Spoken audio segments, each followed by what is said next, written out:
जय हिंद स्टूडेंट, मैं Amit Kumar graduate maths वाला पर आपका स्वागत करता हूं। जैसा कि मेरा नोटिफिकेशन था कि आपको हर 10th के मैथ का हर एक चैप्टर वाइज क्रैश कोर्स कराऊं, तो आज से हर एक चैप्टर का क्रैश कोर्स स्टार्ट होने जा रहा है ओनली ऑन ग्रेजुएट मैथ्स वाला पर।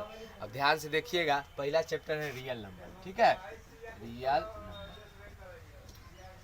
रियल नंबर को वास्तविक संख्या कहते हैं। वास्तविक संख्या, देखिए पहले वास्तविक संख्या किससे मिलके बनता है? तो वास्तविक संख्या जो है परिमेय संख्या और अपरिमेय संख्या से बनता है। परिमेय संख्या और अपरिमेय संख्या से। अपरिमेय, देखिए परिमेय संख्या जो p बटा q के रूप में रहता है, अब q नॉट इक्वल टू 0 हो और p और q एक पूर्णांक हो। क्या हो? पूर्णांक हो। इतना चीज रहेगा तो ये परिमेय संख्या कहलाएगा। यानी कि जो p बटा q के रूप में हो, q नॉट इक्वल टू 0 हो, p और q एक पूर्णांक हो, तो यह परिमेय संख्या कहलाता है। अपरिमेय संख्या जो p बटा q के रूप में नहीं होता है, यानी p बटा q के रूप में नहीं रहा तो किस रूप में रहता है? तो ये अधिकतर संख्या रूट में रहती है, √2, √5 इस तरह से। या अगर पॉइंट में देगा तो इसका कोई ऑर्डर नहीं होगा, इसका ना 1 2 5 6 डॉट डॉट डॉट इस तरह से कहाँ तक ना कोई ऑर्डर को फॉलो करेगा, नहीं कि कोई भी संख्या घटबढ़ होते चला जाएगा, तो उसको अपरिमेय संख्या कहेंगे। आइए इसमें और सारी संख्या के बारे में जानते हैं कि पूर्णांक है तो पूर्णांक क्या होता है। तो हम लोग जानते हैं कि पूर्णांक यानी इंग्लिश में इसको इंटीजर कहते हैं। क्या कहते हैं? इंटीजर। इंटीजर का मतलब होता है कि नेगेटिव पॉजिटिव, जैसे 0 है पीछे आते हैं तो माइनस में और 0 के ऊपर जाते हैं तो 1 2 3।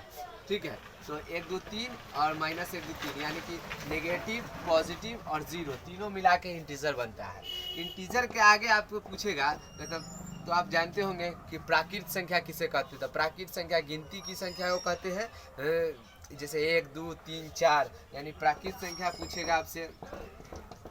प्राकृत संख्या यानी natural number. Natural number 1 2 3 4 5 6 dot dot dot इस तरह से। नेचुरल नंबर के बाद आता है पूर्ण संख्या। तो पूर्ण संख्या आपसे पूछेगा यानी होल नंबर। तो होल नंबर को W से सूचित करते जब नेचुरल नंबर में 0 आ जाता है।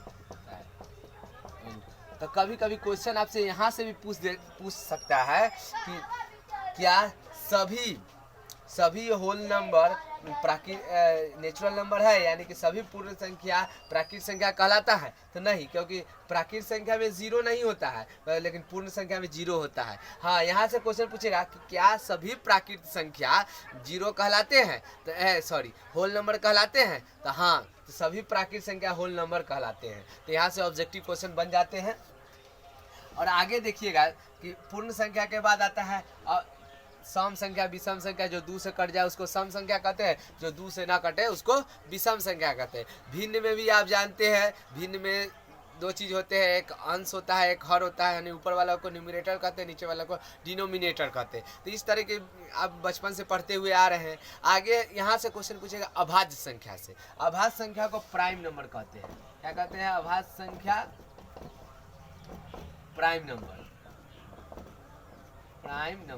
प्राइम नंबर जो जिसका गुणनखंड 2 हो, यानी कि एक गुणनखंड 1 होता है और दूसरा वह खुद होता है। जैसे सबसे छोटी प्राइम अभाज्य संख्या 2 है, 2 के बाद 3 है, 3 के बाद 5 होगा। इस तरह से संख्या बढ़ते चला जाता है, यानी कि इसका अगर गुणनखंड तोड़ेंगे तो 2 गुने 1 ही होगा, इसका 3 गुने 1 ही होगा, इसका 5 गुने 1 ही होगा। तो ऐसा संख्या जिसका गुणनखंड 2 हो, या वैसा संख्या जो खुद से और 1 से विभाज्य हो, उसको अभाज्य संख्या कहते हैं। तो आगे आते हैं भाज्य संख्या। अगला 4 नंबर है, 5 नंबर में देखिएगा भाज्य संख्या। भाज्य संख्या आपके दिमाग में एकदम उतर जाएगा, एकदम ध्यान से देखते रहिएगा। भाज्य संख्या को कंपोजिट नंबर कहते हैं।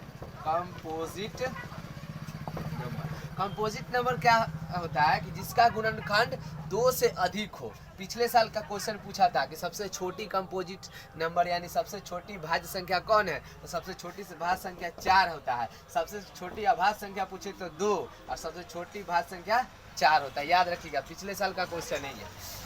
4 हो गया, 6 हो गया, 8 हो गया। इस तरह से जो भी संख्या है जिसका गुणनखंड 2 से अधिक होगा वो भाज्य संख्या का कहलाता है। चलिए आगे चलते हैं।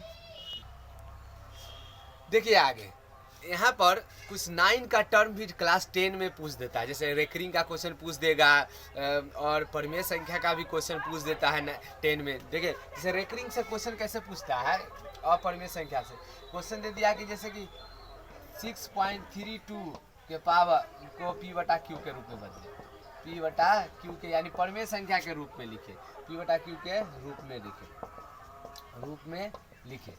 देखिए इस तरह का क्वेश्चन है, तो इस तरह के क्वेश्चन को कैसे बनाते हैं। देखिए 6.32 अगर यह रेकरिंग गैपिंग करके है तो क्या कीजिएगा, पहले 6 को बाहर कर लीजिएगा, तो 6 प्लस 0.32 और इसको फिर आगे बढ़िएगा तो टोटल 32 लिखिएगा, और जिस पर रेकरिंग नहीं है उसको माइनस कर दीजिए, और जिस पर रेकरिंग है उसके बदले में 9 और जिस पर रेकरिंग नहीं है उसके बदले में 0 दे दीजिए। तो 6 प्लस 32 में से 3 जाएगा तो कितना बचेगा,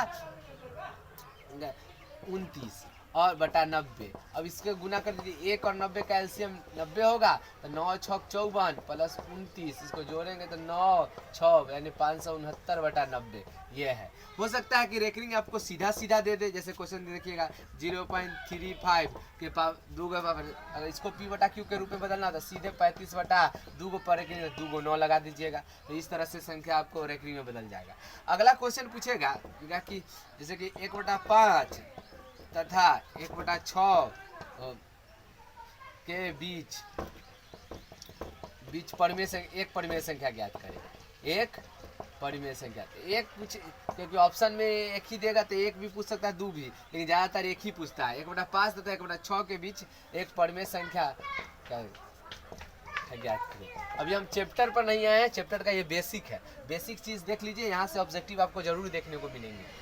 परिमेय संख्या ज्ञात करें। देखिए इसका सॉल्यूशन क्या हो जाएगा कि एक अगर परिमेय संख्या निकालना है तो दोनों को जोड़ करके और 2 से भाग दे दीजिए। परिमेय संख्या बराबर 1/5 प्लस 1/6, इसको 2 से क्या कर दीजिए, भाग दे दीजिए। तो इसका 5 और 6 का लघुत्तम लेंगे तो 30 आता है, ये 2 ऊपर चल जाएगा, 6 5 30 5 6 30, 6 5 30 अच्छा 5 6 30 11/60, ये आपका परिमेय संख्या हो जाएगा। उतारना चाहे उतार लीजिए जल्दी।